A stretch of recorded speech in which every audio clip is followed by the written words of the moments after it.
Will, roll tide. How have you been enjoying your junior season here at Alabama? Oh, it's been great. I mean, it's fun when you're 15 and 2, so it's been a blast. We're loving having Coach Vaughn as our leader and just ready to get it started, honestly. It really has been a great start to the season for the Crimson Tide. And let's go back even to earlier this week, taking on Southern Miss, just about 30 minutes away from your hometown of Waynesboro, Mississippi. How meaningful was it to play in Hattiesburg with so many friends and family there?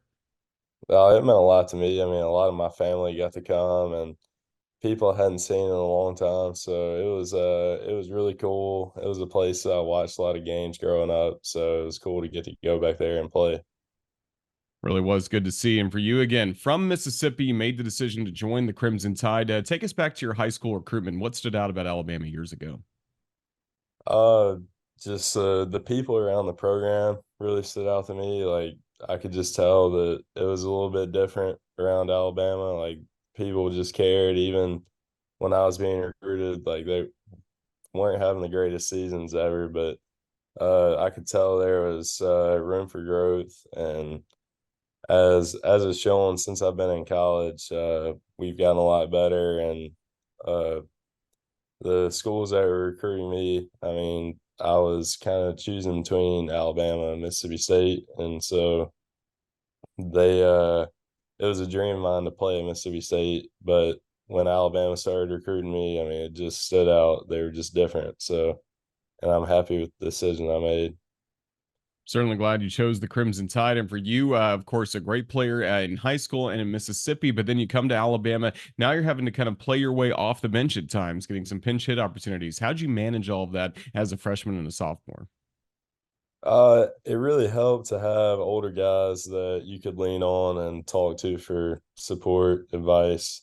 Like specifically, I had guys around me like Tommy Seidel. I mean, it's hard to beat a Harvard grad when you need advice from somebody, and he had been there before, so it made it really easy to understand things when you come from a high school where you've always been the best player on your team, and now everybody else is also the best player on their high school team.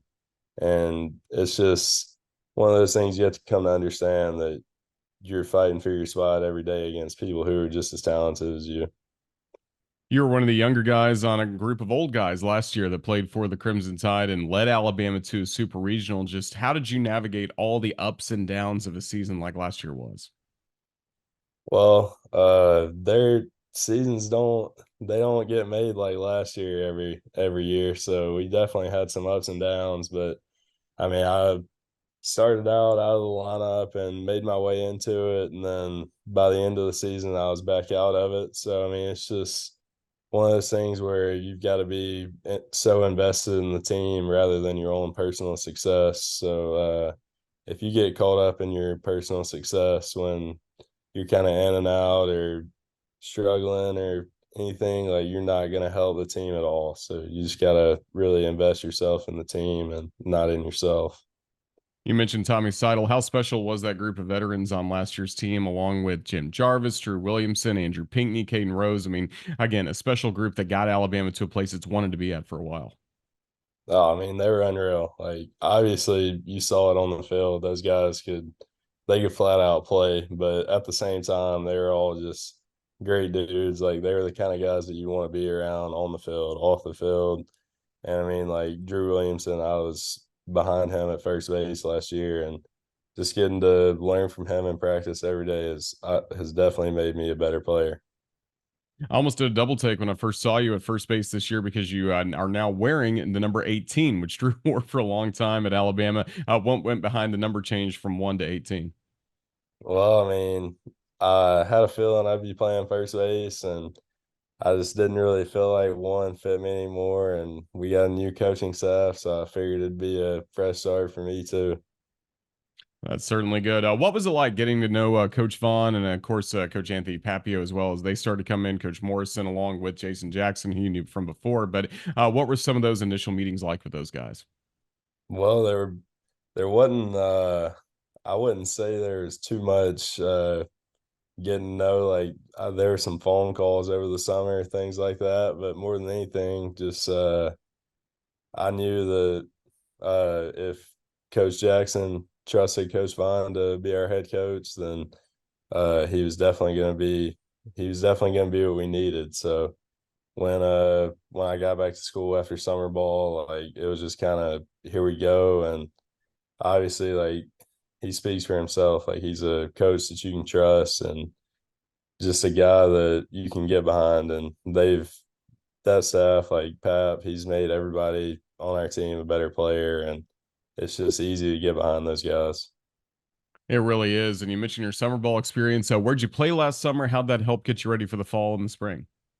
I was in Hillsburg, California, Hillsburg Perm Packers, and I was there with Pierce George and Will Portera, and it's just a great place to play summer ball. You're in wine country, and you got a coach and Joey Gomes who just knows the game. He knows hitting, and he really just simplifies the game of baseball for everybody who plays for him, and he just it just makes the game really fun when you're playing for Joey Gomes and the Packers.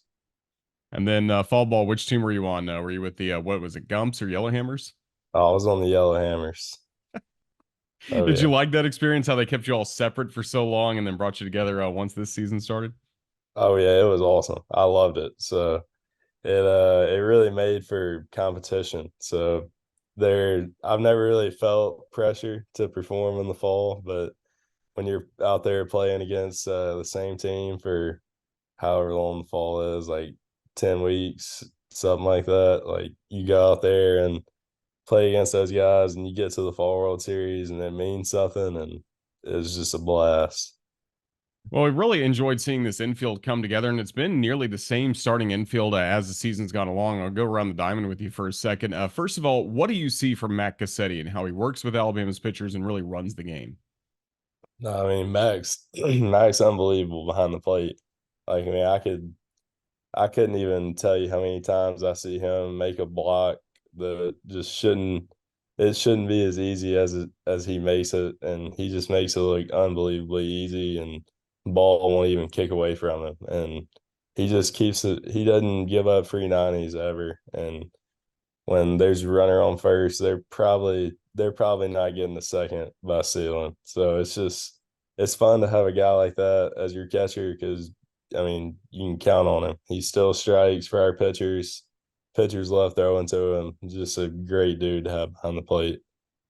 Then how about the guys at the middle? You've known Bryce Evelyn for a long time. He's really settled in well. He's healthy. He's playing at second base. And then Justin LeBron's come in as a shortstop and made just some outstanding plays so far, in addition to swinging a great bat.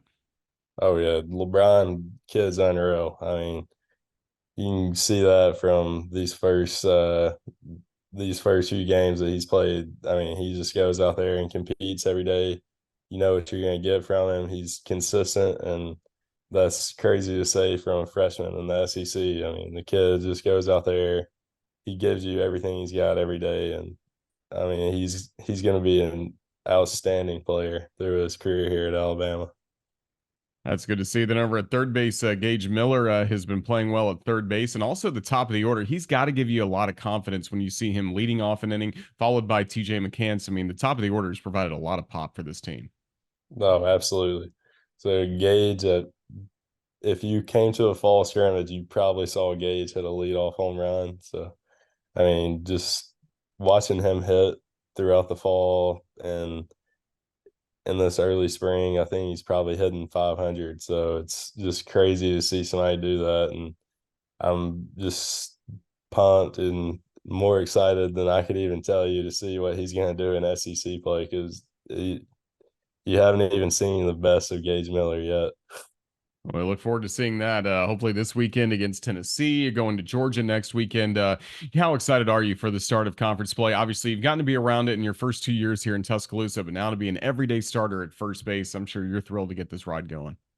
Oh yeah, I'm pumped to do it. So last year I got a little taste of it. I was starting for the first probably half of SEC play and DHing most of the time, but it's just gonna be a little bit different actually being out there playing first base. So I'm pretty excited about it. Obviously, your name will Hodo, so Big Doe, I imagine, comes off of that. Your nickname. Who was the first person around Alabama that called you that? Golly. So I want to say that went back to my freshman year. I'm pretty sure it was Camden Hayslip who started calling me that. So that's been around a while, but it really caught on this year. That's really good. Well, fans have enjoyed watching you get off to a great start this year, Will. Just thank you so much for your time here with us on the Crimson Tide Sports Network. Best of luck against Tennessee and all throughout SEC play. Roll Tide. Roll Tide. I appreciate it.